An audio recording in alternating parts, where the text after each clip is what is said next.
Hello friends, स्वागत है आपका फिर से A to Z job vacancies channel में।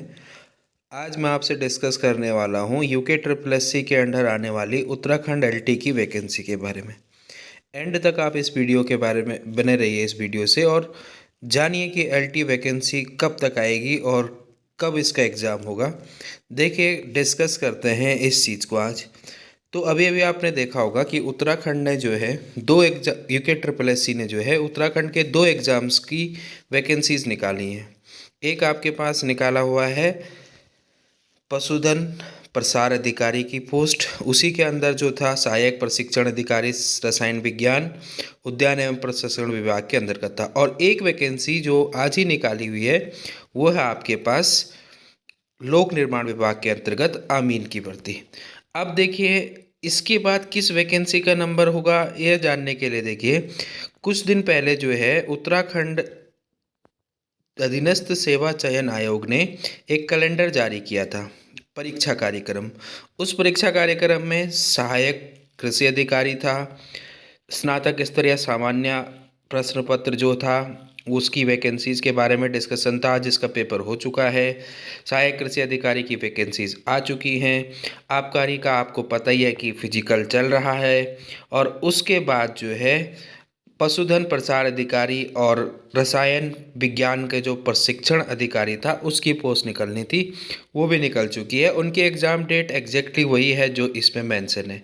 तो इसका मतलब अब जो इसके अकॉर्डिंग फिफ्थ और सिक्स सीरियल नंबर पे दो चीज़ें हैं, व्यायाम प्रशिक्षक और सहायक अध्यापक एलटी स्नातक वेतन क्रम।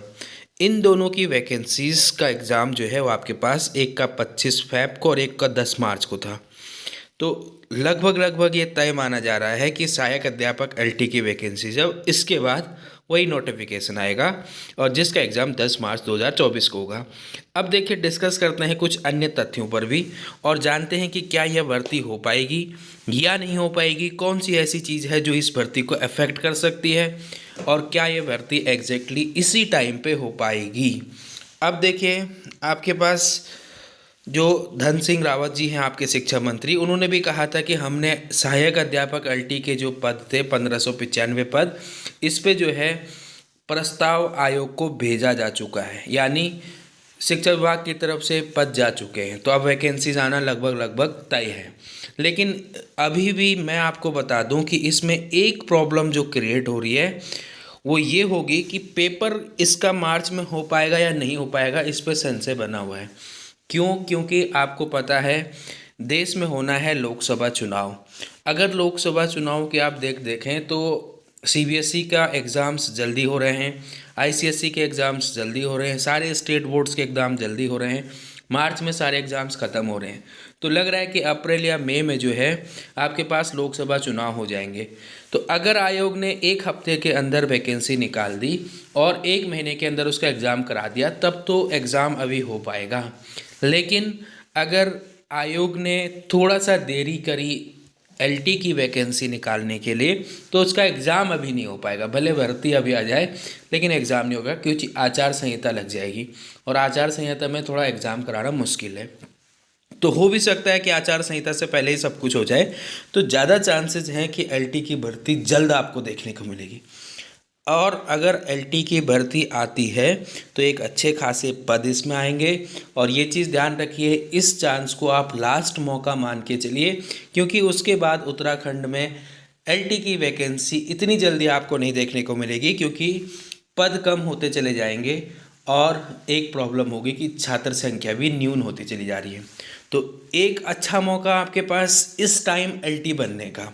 अब देखिए, एलटी का जो पेपर होता है उसमें आपको मैं बता दूं कि किस तरह से डिवीज़न होता है मार्क्स का। टोटल पेपर जो होगा आप कंफर्म मान के चलिए कि 100 नंबर का ही होगा अब, और वो 100 नंबर 70 नंबर सब्जेक्ट रिलेटेड होंगे और 30 नंबर साइकोलॉजी रिलेटेड होंगे, ये कंफर्म है। यही इसका सिलेबस रहने वाला है। आप किसी प्री या इस तरह की चीज़ों में मत पड़िएगा। यूके ट्रिपल एस सी आपके जितने भी एग्जाम्स करा रही है उनमें डायरेक्ट उसी चीज़ के क्वेश्चंस पूछे जा रहे हैं जिससे वो रिलेटेड है। तो एक चीज़ क्लियर है कि आपका सिलेबस वही रहने वाला है जो लास्ट टाइम एलटी के लिए था। अब सामान्य में जो है, जिसे आप सामाजिक विज्ञान भी कहते हैं, इसमें 30 नंबर तो आपका साइकोलॉजी का आएगा, चाइल्ड पेडागोजी सब कुछ इसमें मिला होता है जो आप बीएड में पढ़ते हैं।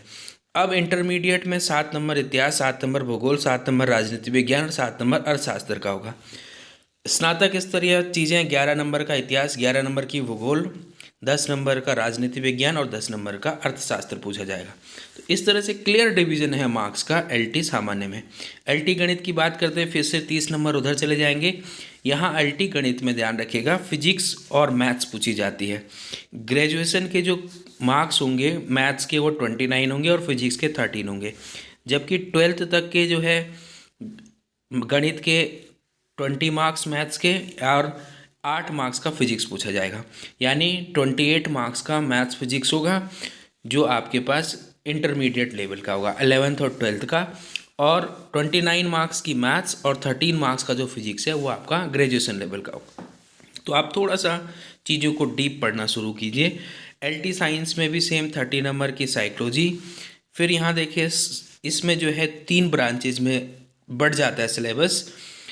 12th तक की केमिस्ट्री 10 मार्क्स की, फिर आपके पास वनस्पति विज्ञान और जंतु विज्ञान यानी जो आपकी बायोलॉजी है वो 9 मार्क्स की होगी और 9 मार्क्स का आपका वनस्पति विज्ञान होगा। यही चीज़ें वहाँ ग्रेजुएशन में जाएंगी तो 14 मार्क्स का रसायन विज्ञान, 14 मार्क्स का वनस्पति विज्ञान और 14 मार्क्स का आपका जो है जंतु विज्ञान होगा।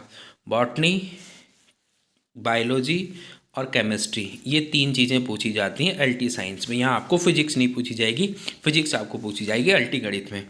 उसके बाद एलटी हिंदी में देखिए 30 मार्क्स का आपका सीधा सीधा यहाँ भी आपके पास जो है पेडागॉजी वगैरह होता है, लेकिन ये जो 14 मार्क्स का और 14 मार्क्स का है 14 मार्क्स की आपकी हिंदी और संस्कृत पूछी जाती है 12th लेवल की, और 42 मार्क्स का हिंदी पूछा जाता है।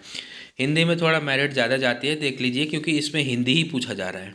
आप गणित में लगा रहे हैं तो फिजिक्स केमिस्ट्री दोनों आ रहे हैं, सॉरी मैथ्स और फिजिक्स दोनों आ रहे हैं। एलटी साइंस की बात कर रहे हैं तो केमिस्ट्री, जूलॉजी और बॉटनी तीनों चीज़ें आ रही हैं, लेकिन एलटी हिंदी की बात कर रहे हैं तो 14 नंबर की संस्कृत को हटा दीजिए तो पूरा का पूरा हिंदी ही पूछा जाएगा।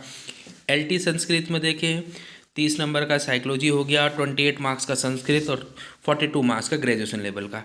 इसी तरह से एलटी उर्दू में है, इसी तरह से एलटी अंग्रेजी में है कि 30 मार्क्स का साइकोलॉजी, 28 मार्क्स की जो है आपके पास यहाँ पे 12th लेवल की इंग्लिश पूछी जाएगी और 42 मार्क्स का ग्रेजुएशन लेवल की। इसी तरह से बंगाली, पंजाबी, कला, शारीरिक शिक्षा, संगीत में भी आपके पास साइकोलॉजी आती है। अब इस बार क्या होगा, एक ही संशय बना हुआ है संगीत और कला में। जैसे कला में तो पिछली बार ही हटा दिया था, संगीत में भी अगर संगीत वाले जितने म्यूजिक वाले कैंडिडेट्स हैं अगर वो आयोग के पास जाते हैं या विभाग के पास जाते हैं तो उनसे भी साइकोलॉजी हट सकती है। क्यों? क्योंकि आर्ट और म्यूजिक जो है वो ऐसे सब्जेक्ट हैं जिसमें बीएड नहीं चाहिए होता है, तो उनके हिसाब से यहाँ पे साइकोलॉजी नहीं आना चाहिए था, वो अपना पक्ष रख सकते हैं।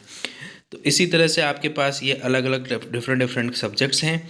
अगर आपको साइकोलॉजी, देखिए एलटी की तैयारी आप स्टार्ट कर लीजिए अगर आपने अभी तक नहीं की है तो। एग्ज़ाम होना ही होना है, वैकेंसीज़ की आनी है। मैंने आपको पहले भी बताया कि आप नए एग्ज़ाम्स की तैयारी ज़रूर कर लीजिए। एलटी वेटिंग वाले जो कैंडिडेट हैं वो वेटिंग में भी लगे रहिए, लेकिन वहाँ पे आपको कुछ नहीं करना है ना, वहाँ तो वेटिंग आएगी, आप वेटिंग में जाएंगे, सेलेक्ट हो जाएंगे। उससे अच्छा आप दोबारा तैयारी जो है रिवीजन करते रहिए।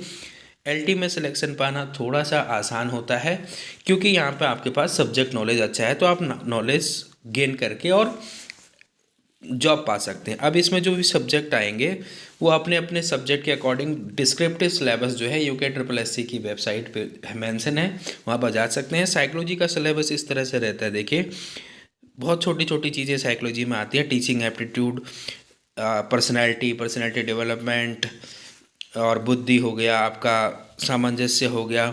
तो इस तरह से जो है, और मैं कोशिश करूँगा कि आपको कुछ इम्पॉर्टेंट क्वेश्चन जो है साइकोलॉजी के दे पाऊँ इस चैनल के मीडियम से। तो इस चैनल के साथ आप बने रहिए, जब भी एलटी की वैकेंसीज आती है मैं आपको अपडेट करूँगा और किस तरह से आपको तैयारी करनी है वो भी आपको बताऊँगा।